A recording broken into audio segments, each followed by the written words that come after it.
ఎన్నికలు దగ్గర పడుతున్న నేపథ్యంలో రాష్ట్రానికి లక్షల కోట్ల పెట్టుబడులు తద్వారా లక్షల మందికి ఉద్యోగాలు అంటూ జగన్ ప్రభుత్వం మోసపూరిత ప్రకటనలతో జనం చెవులో పూలు పెడుతోంది. మరోసారి ఓట్లు దండుకునేందుకు పక్కా ప్లాన్తో పారిశ్రామిక పెట్టుబడులపై పచ్చి అబద్ధాలు ప్రచారం చేస్తోంది.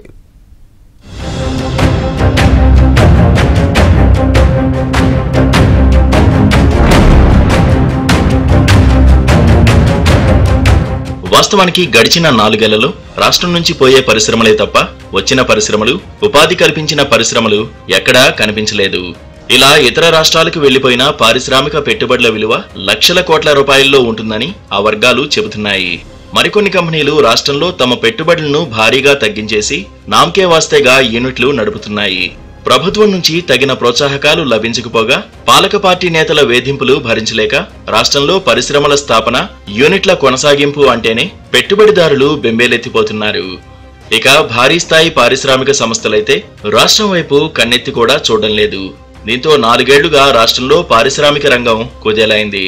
మరోవైపు ఐటీ రంగం కూడా దివాలా తీసింది. దీంతో చదువుకున్న యువతీ యువకులు హైదరాబాద్, చెన్నై, బెంగళూరు, ముంబై తదితర నగరాలకు వలసపోతున్నారు.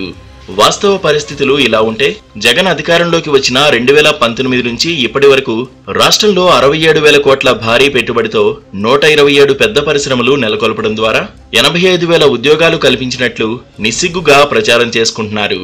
ఆ 127 పెద్ద పరిశ్రమలను రాష్ట్రంలో ఎక్కడెక్కడ నెలకొల్పారు, ఎప్పుడు ప్రారంభించారు, ఏ పరిశ్రమలో ఎంతమందికి ఉద్యోగాలిచ్చారనే వివరాలను మాత్రం వెల్లడించడం లేదు.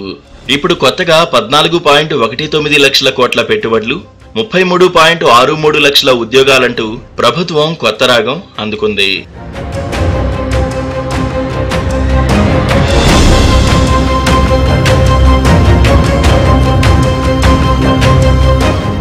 గతేడాది మార్చిలో విశాఖపట్నం వేదికగా నిర్వహించిన ప్రపంచ పెట్టుబడుల సదస్సులో జగన్ ప్రభుత్వం హడావుడి చేసింది. మొత్తం 6 శాఖలు, 18 రంగాలు, 387 ఒప్పందాలు, 13 లక్షల కోట్లకు పైగా పెట్టుబడులు, 6 లక్షల మందికి పైగా యువతకు ఉద్యోగాల కల్పన, దేశంలోనే ఏపీ కీలక రాష్ట్రంగా మారబోతోందంటూ సీఎం జగన్ అరచేతిలో స్వర్గం చూపించారు. ఆ సదస్సులో ఎంఓయూలు చేసుకోవడంతోనే అంతా అయిపోయిందన్నట్టు హంగామా చేశారు. తీరా చూస్తే గతంలో టీడీపీ హయాంలో కూడా ఒప్పందాలు చేసుకున్న టాటాలు, బిర్లాలు, ఆర్సిలర్ మిట్టల్, అదానీ, అరబిందో, గ్రీన్కో, షిరిడి సాయి ఎలక్ట్రికల్స్ తదితర సంస్థలతోనే మళ్లీ ఒప్పందాలు చేసుకున్నారు. అంతేకాదు కనీసం కోటి పెట్టుబడి పెట్టే స్థాయి లేని, ఊరు పేరు లేని కంపెనీలతో పాటు చివరికి యూట్యూబ్ ఛానళ్లు, టీవీ యాంకర్లతో కూడా జగన్ సర్కార్ ఎంఓయూలు చేసుకుంది. ఆయా ఒప్పందాల్లో పేర్కొన్న పెట్టుబడుల గణాంకాలను చూసి ఆర్థిక నిపుణులు సైతం నివ్వెరపోయారు. మరోవైపు కోట్లు పెట్టుబడులు పెడతామన్న దిగ్గజ పారిశ్రామికవేత్తలంతా ఇప్పటివరకు ముఖం చూపించలేదు. ఉదాహరణకు ఎన్టీపీసీ ఏకంగా 2,35,000 కోట్ల పెట్టుబడికి ఒప్పందం కుదుర్చుకుంది. కానీ ఆ కంపెనీ మొత్తం పెట్టుబడి 25,000 కోట్లు మాత్రమే.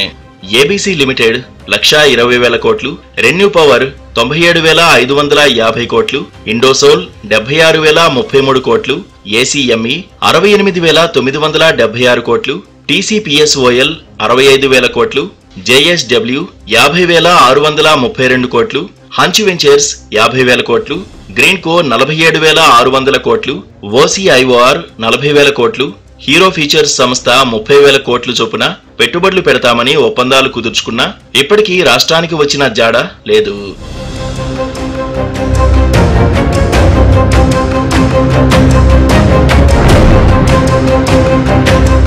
తమ ప్రభుత్వంపై నమ్మకంతోనే పెద్ద ఎత్తున పెట్టుబడులు పెట్టడానికి పారిశ్రామికవేత్తలు ముందుకొచ్చారని, వారి నమ్మకాన్ని నిలబెట్టుకుంటామని విశాఖలో జగన్ చెప్పారు.